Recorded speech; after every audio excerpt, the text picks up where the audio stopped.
Good morning, it's Jane with Scraptastic Yarns. I do need to clarify on the bootleg giveaway video that I did yesterday. I noticed everybody was asking questions about what was my question. I was so excited. My question is, when a winner is drawn, the question will be sent to the winner, and they will have to answer the question. October 30th. That was the question. There is no question on that video. You just need to comment. And the only other thing is keep it clean. So that's basically it. Do have a couple of finished items. Nothing big. I did make another one of Oak Knob's hat. I can't remember the name or what she called it, but I'll find it and do another one. I had a little more of this yarn, so I just went ahead and made another one. And then I made I don't know, maybe a teen or a large youth hat. You know, kind of football-y thing. Did finish a small lap gown. Of course, I'm sitting on it. And it was just using up scraps out of my scrap bag. It's big enough to go across the lap and to be used for a wheelchair or just in the lap across while you're laying in the bed. Small. And then I found a little ball of some of that baby yarn, you know, that had the sparkle in it, and I found the little bear.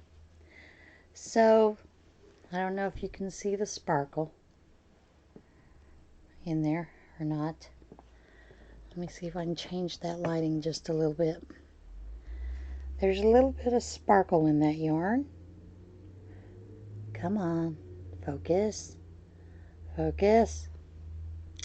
I don't have the other camera up and running yet. I really need to get it up and running again instead of using this webcam. But it's got that little, like, white yarn in it. I found this little doll, this bear. I'm sure I got it at Dollar Tree or somewhere really cheap. And there was one year that I actually did a gifts for family members. Get that light back up there. Gifts for family members. And basically it was, I had some little wings that were left over, and I basically did like a little summer strap with 2 or 3 rows, you know, to go around the belly. And then for the ruffle, it looks like 1, 2, 3, 4, 5, 6, 7, 8, 9, 10. I did, with this one I did 2 in each around, each round doing 2 in each, so it became ruffled. And then I just tied on the angel wings in the back. This is basically just some of the crafts that I had. Same thing I did with family when I made some for them for to go along with birthday gifts. Birthday gifts I gave were billfold wallets that I had sewn.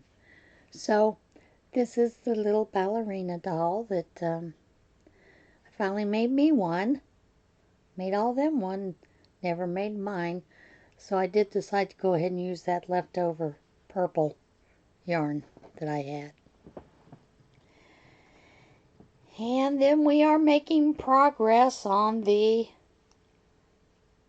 hood that is part of the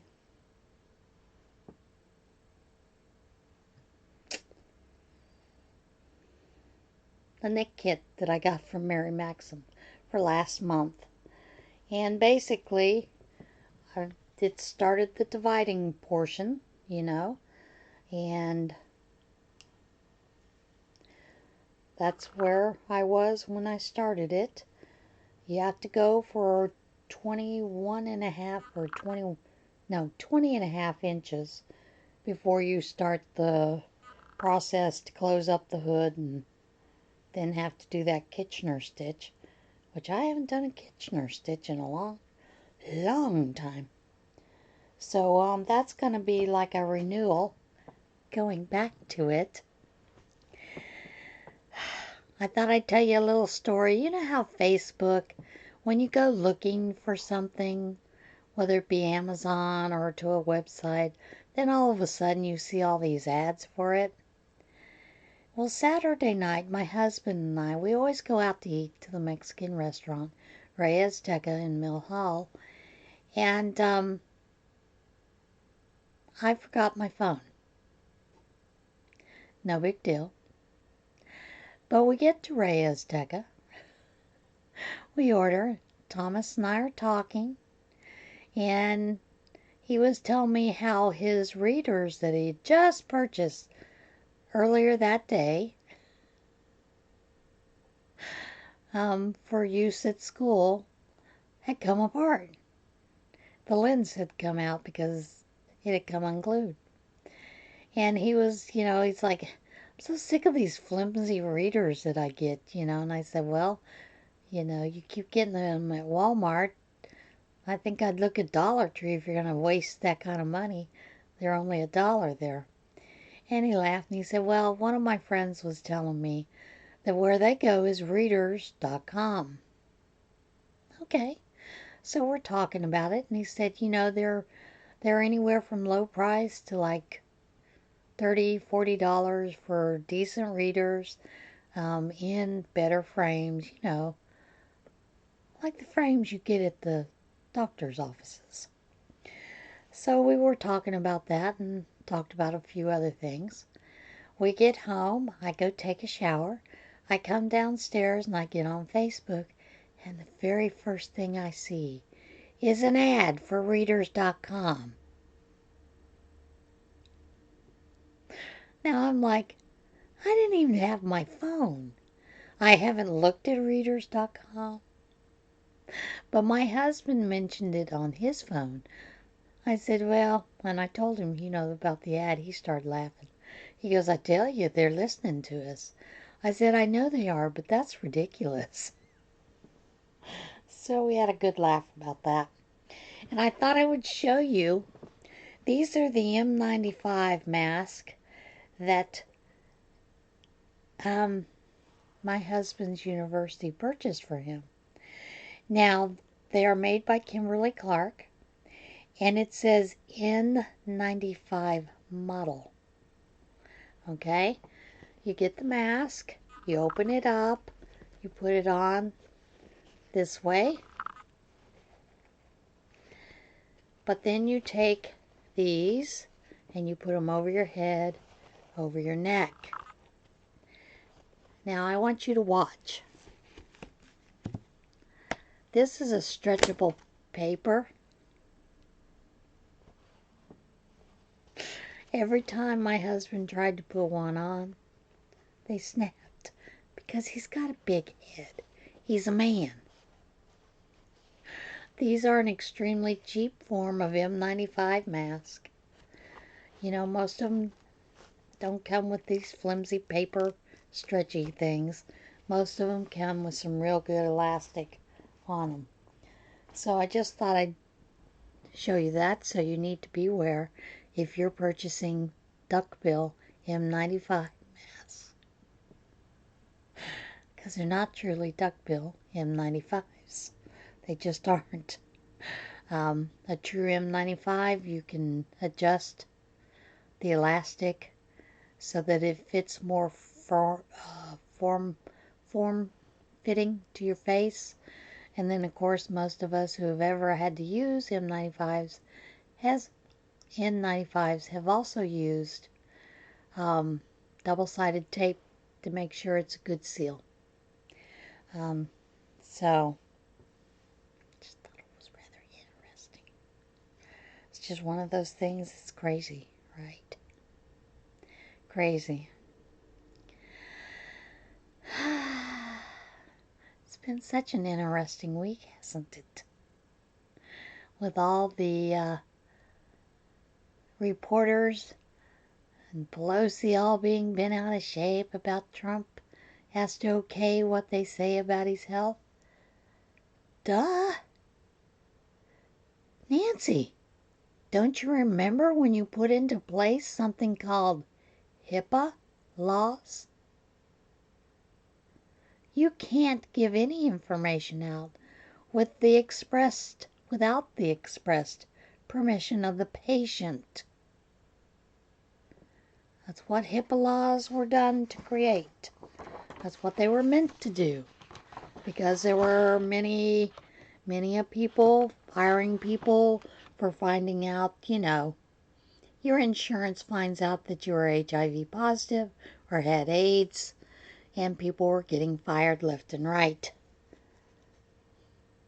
Which there's really no reason to be fired unless you're creating a real hazard doing the work that you're doing, if you have any of those things.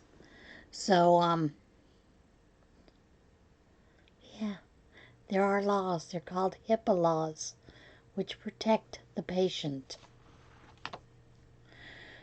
Now, having said that, my husband still hasn't got the results from his COVID test, or his sweet and sour sniffles is what everybody's calling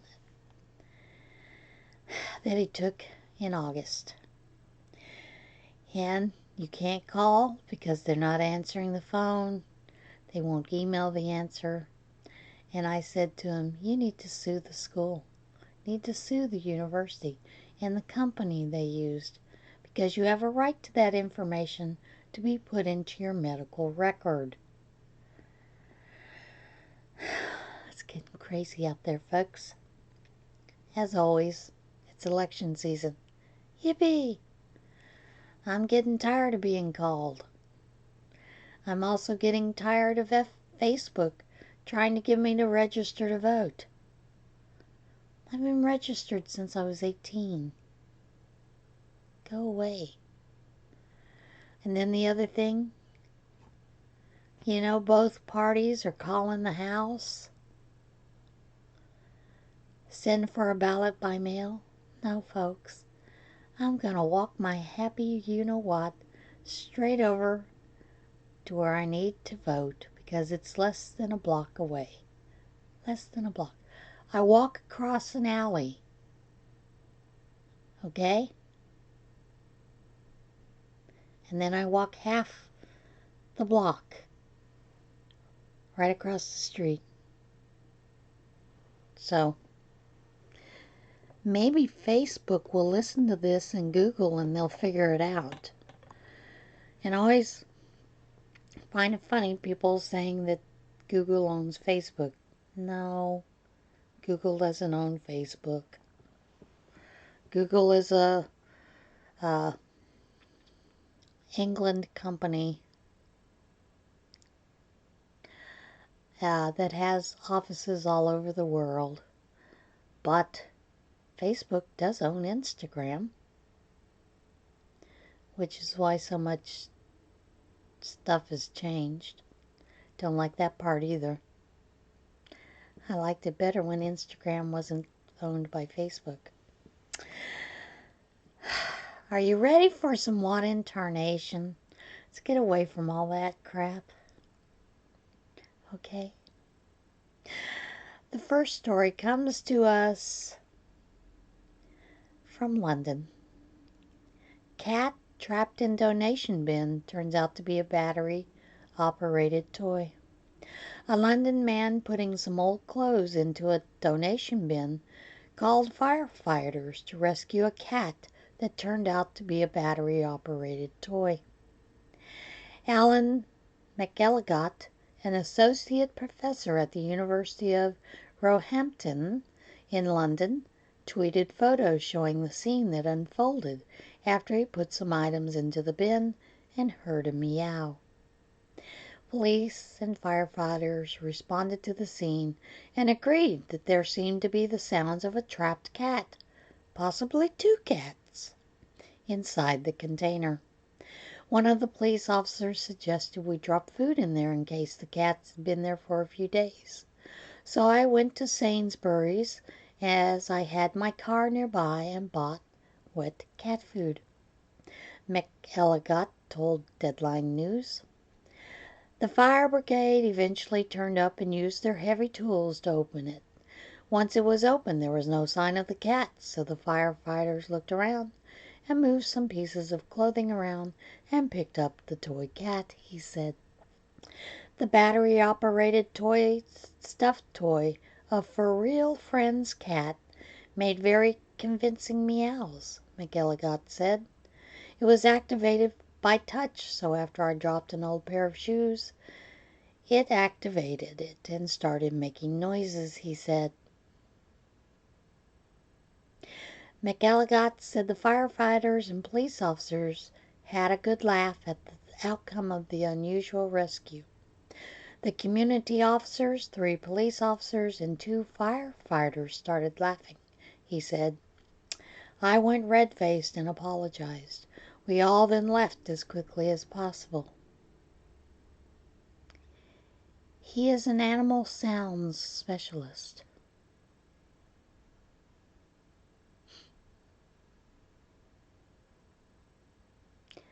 And there is I give you a link to Deadline News where you get to see it and see a little bit more about his expertise in animal sounds. Massachusetts, I'm going to learn to say that right one of these days. Police conduct mini cattle drive for escaped cows.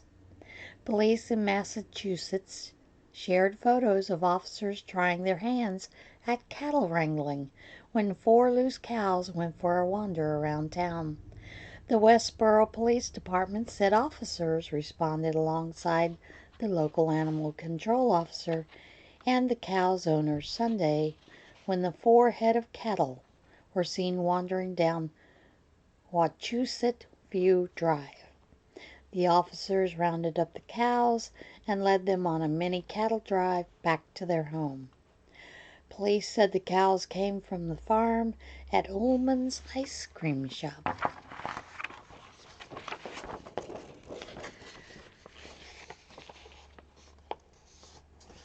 Now this next story is a very neat story, and I provide the link to the Airbnb company that is offering this.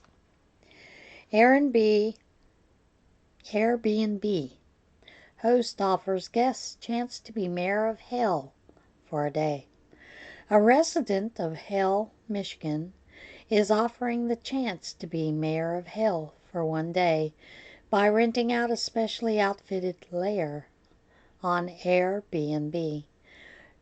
John Cologne, I think it's Cologne, or Cologne, the self-proclaimed mayor of the town, which has no official mayor, said his mayor's lair tiny house will be available for 3 one-night stays that come with his unofficial title for 24 hours. I am the biggest Halloween fan in the world, and the underworld, so I hope that our little slice of paradise can fill fellow Halloween lovers with all of the frightful chills and spooky sensations of the season, Cologne told Airbnb. And to our guests and soon-be mayors, I trust you'll find that there is no place more welcoming than hell on earth. We can't wait to show you a hell of a good time. The mayor's lair includes a queen-size bed, Gothic-style sitting area, fire pit, outdoor movie screen, and supply of locally grown pumpkins to carve. The property is listed for the nights of October 19th, 21st, and 24th. Each day costs $31 in honor of Halloween taking place on October 31st. And here's a note. To celebrate Hell, Michigan, and its community, Airbnb will also make a donation to North Star Reach, a barrier-free, fully accessible, no-cost medical specialty camp close to John's heart that provides incredible life-changing camp experiences for children across the Great Lakes region with significant health challenges, located just a few miles down the road from hell. So, it's going to do a good deed as well. But the pictures of it are stunning. So check it out.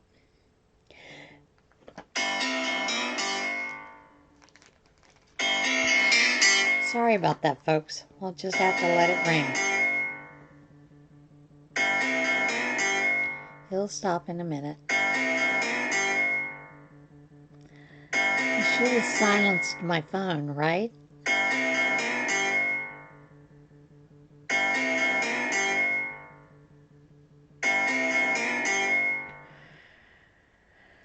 Okay. Bear rides atop garbage truck in Pennsylvania.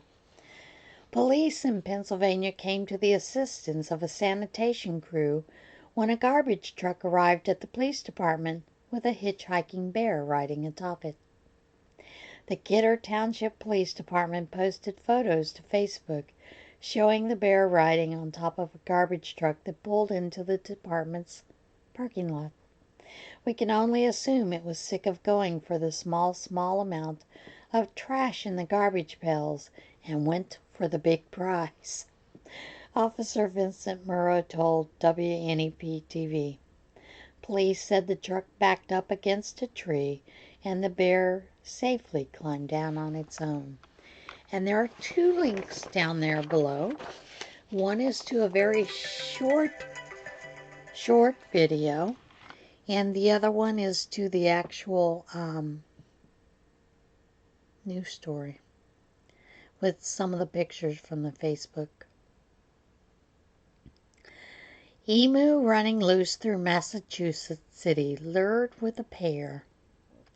An animal control officer in Massachusetts was called out for a situation that was a first for her city, an emu on the loose.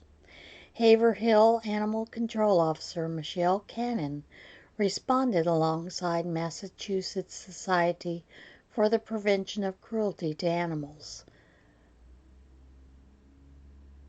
police when an emu was spotted running loose through Haverhill on Wednesday morning.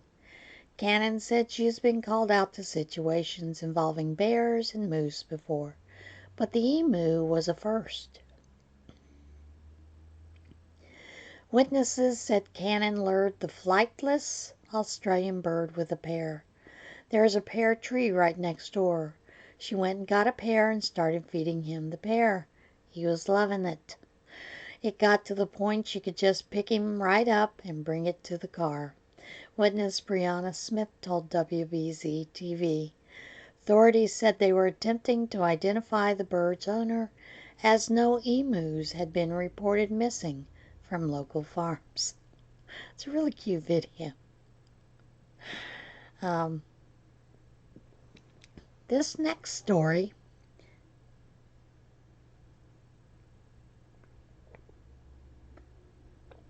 is about these beautiful bright lights in the sky.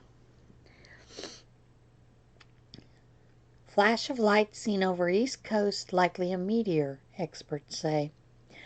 Residents on the East Coast, Ohio and Pennsylvania captured video of an unusually bright fireball in the sky that experts said was likely a meteor traveling at a high speed.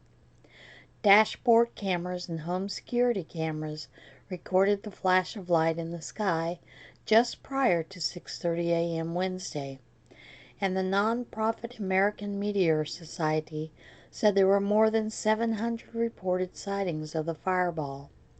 The society said the fireball is believed to be a random meteor not associated with any known meteor showers.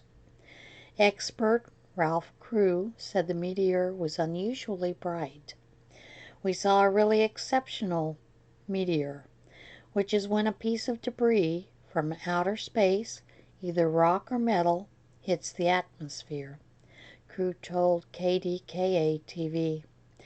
He said it's rare to see a fireball so bright over a populated area. They actually happen pretty frequently, but not usually in overpopulated areas. Most of the Earth is ocean, so we're lucky to get to see one like this, he said. I will add, as with all meteors, if you find that meteor, you can guarantee yourself a nice hefty sum selling it to others. Little pieces of rock like this or metal have gone for thousands of dollars because it is a meteor and has some special properties that happen to it when it comes through the atmosphere. So there are two links. One is to a YouTube video and one is to Pittsburgh. I think it's Pittsburgh. No, Philadelphia. It's one of those. Where they have a news broadcast about it. I think it's Philadelphia. So it's very interesting to see. And the bright lights, and also to hear the trucker who captured that nice bright explosion, his voice, as he's like, whoa. So check those stories out. I hope everybody has a great day. And let's try to show kindness to one another during this political season. Because I've seen an awful lot of ugliness going on and hearing it from a lot of people. So, like always, be kind to one another, love one another, and I'll see you again soon. Bye.